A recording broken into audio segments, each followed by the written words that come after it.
Hi everyone, welcome back to the channel. My name is Vanessa and I'm an indie author from Toronto, Canada, and I publish under the pen name A.N. Sage. I write a lot of fantasy, some in the young adult space and some in the cozy mystery space. There's a lot of mystery, a lot of paranormal elements, and a lot of witchy things.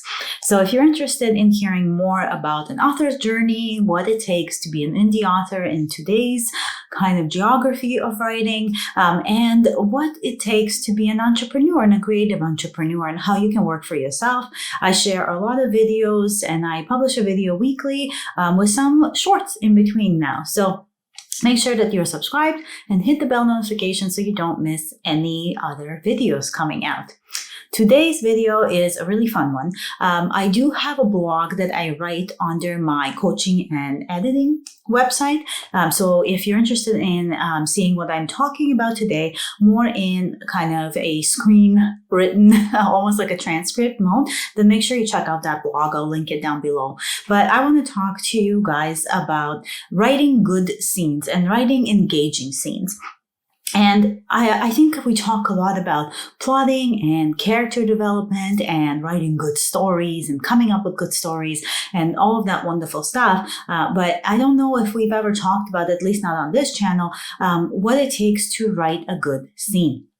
I think it's very important because a scene can be as short as a paragraph. A scene can be 2 sentences, really, or 1, or it can be a full chapter. And I think it's important to note that there are very similar important parts of every scene, no matter how long it is. And so I think that my purpose of making this video is because, myself included, we tend to think a lot about the big picture, the big novel, the big series, and all of that wonderful stuff. But we tend to forget that it takes just as much planning and plotting and thinking about on the scene level. So on a minuscule level, it's almost like line editing in a way where you're thinking about every single line making sense for the rest of the story and having a purpose. Every scene should have a purpose.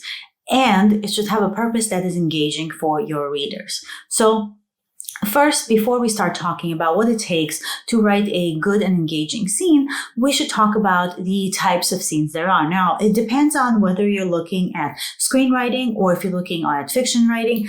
There's all types of scenes. So, if you're looking at screenwriting, you can think of, I think it's like maybe 15, 16 different scenes that there are, types of scenes. If you're writing in fiction, it's a little bit less. But again, everybody has their own definitions. As far as I see it, there are 3 main scenes in fiction, type of scenes. You have your opening or establishing scene, and this is the scene that kind of introduces your reader to your story, to your world, and to your characters. Then you have your middle scene or your reveal scene. And there are a few things that could happen in a scene like the middle scene or reveal scene. You could have a plot twist. And if you have one, then this is the scene you want to put it in. Or you could have revelations. So you could include shifts in your character's perspective, any major turns of the event, things that are revealing something exciting, something new, something dangerous, something that we haven't seen before in your story. That would be a middle or a reveal scene. These types of scenes are very good to put in a midpoint because usually you have either a twist or a reveal or both around that point.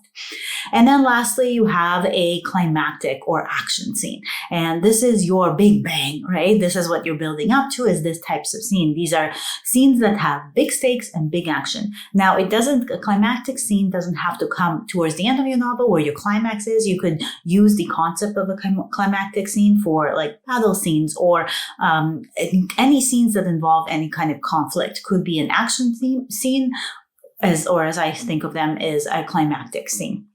So those are the 3 main ones that I personally always reference. And when I categorize my scenes, I try to think what kind of scene it is, and I usually go between these 3.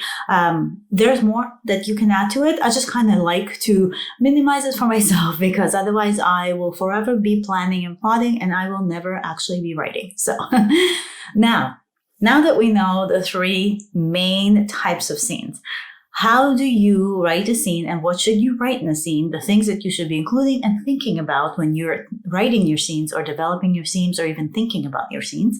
to make them exciting, to make your reader engaged in the scene, and to make the scene relevant and important to the rest of your story.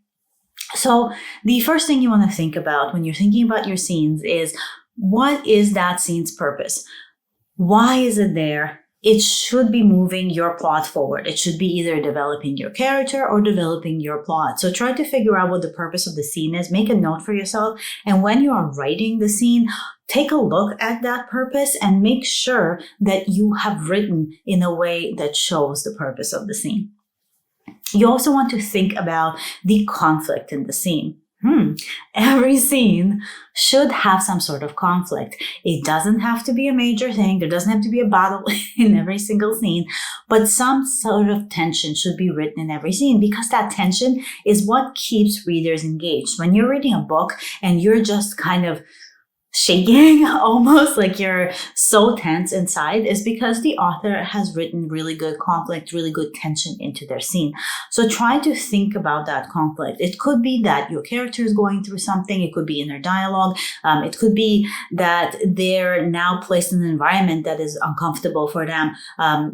To show the conflict and the tension in a scene, you really want to think about show versus tell here, and we'll talk about that in a second as well. Now, your scene's climax. Try to figure out where that climax is, and you want to build towards it. So every scene, much like every book, will have a climax. So there's the big bang, the big purpose.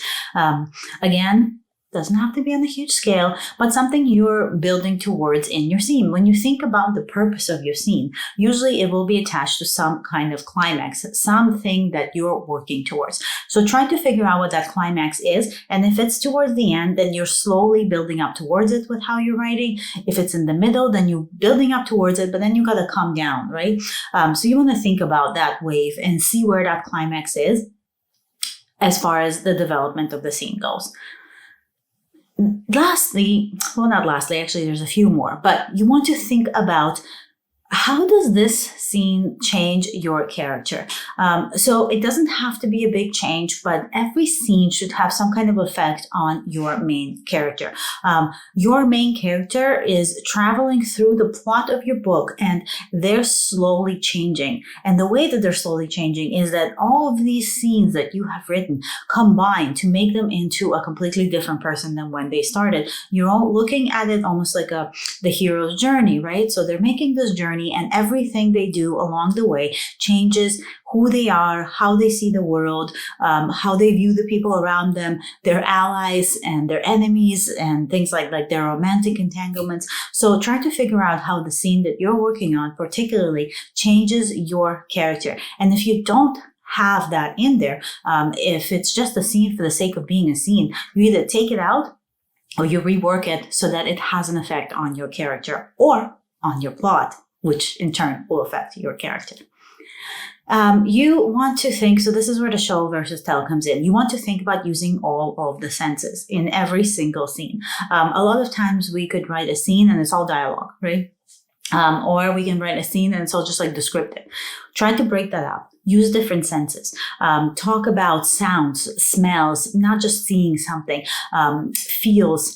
Just try to think of every single sense that you can think of that makes sense, and try to work them into your scene. It will make it more three-dimensional, and it will make it easier for people to relate to. And lastly, much like you would with your novel, you want to think about the beginning of your scene, the middle of your scene, and the end of your scene, because each scene should have a beginning, middle, and end. And once you know where those are, it's actually going to make it easier for you to go through and make sure that the conflict's in the right place, the climax is in the right place, that you're revealing the purpose somewhere, and the senses fall maybe not so heavy at the beginning and not so much middle and end, but you kind of sprinkle them throughout. So those are my tips for writing an engaging scene. There's a lot more, of course, you can do. A lot more tips you can give for writing engaging scenes, but these are kind of the main things you should think about. I think if we throw anything else on there, again, like I mentioned, you'll just be planning your scenes and never writing them. So just kind of having these in the back of your mind as you're writing. And it's also good to have maybe note cards if you're like a huge planner, or if you really like taking notes, maybe have note cards and kind of write down some of these things that I mentioned for every single scene that you are working with. Sorry, that probably looks so weird. There's a little fluff kind of coming through. I thought I'd catch it mid talking, but anyways, I digress. So I hope you guys found this video helpful, and let me know what you think of the shorts. I've been trying to do shorts Monday to Friday every single day so that we can have some content in between videos coming out, and I've been having a lot of fun making them. But let me know if you like them in the comments, and if you have any other ideas for different types of short form 60-second videos that I can make, or anything you want to see maybe around the office, if you want to see behind the scenes, if you want to see me write for 60 seconds straight, that could be something. So do let me know. As always, thank you so much for sticking around. Thank you for subscribing. If you are subscribed, you guys are amazing. I absolutely love what we're doing here with this community. I'm so excited to grow it and meet more people out there who love writing as much as I do. So as always, from the bottom of my heart, I hope you stay magical, and I will see you next week. Bye.